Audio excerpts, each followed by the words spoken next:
തിരുവിതാംകൂർ മലബാർ ദേവസ്വം ബോർഡുകൾക്ക് കീഴിലെ ക്ഷേത്രങ്ങളിൽ അരളിപ്പൂവിന് നിയന്ത്രണം. നിവേദ്യത്തിനും പ്രസാദത്തിനും അരളിപ്പൂ ഉപയോഗിക്കരുത് എന്ന് തിരുവിതാംകൂർ ദേവസ്വം ബോർഡ് നിർദ്ദേശം നൽകി. അതേസമയം പൂജകൾക്ക് പൂ ഉപയോഗിക്കുന്നതിൽ തെറ്റില്ല എന്ന് Devaswom board president PS Prashanth പറഞ്ഞു. അരളിപ്പൂ ഉപയോഗത്തിൽ ക്ഷേത്ര ജീവനക്കാരും ഭക്തരും ആശങ്കയറിയിച്ച സാഹചര്യത്തിലാണ് ദേവസ്വം ബോർഡിന്റെ തീരുമാനം. പൂജകൾക്ക് അരളിപ്പൂ ഉപയോഗിക്കുന്നതിന് നിയന്ത്രണമില്ല.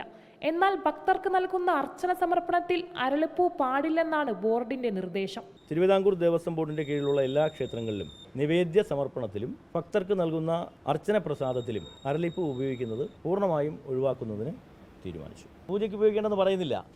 നിവേദ്യ സമർപ്പണത്തിലും ഭക്തർക്ക് കയ്യിൽ നൽകുന്ന അർച്ചന സമർപ്പണം ഉണ്ടല്ലോ, അതിലും ഉപയോഗിക്കാൻ പാടില്ല എന്നുള്ളതാണ്.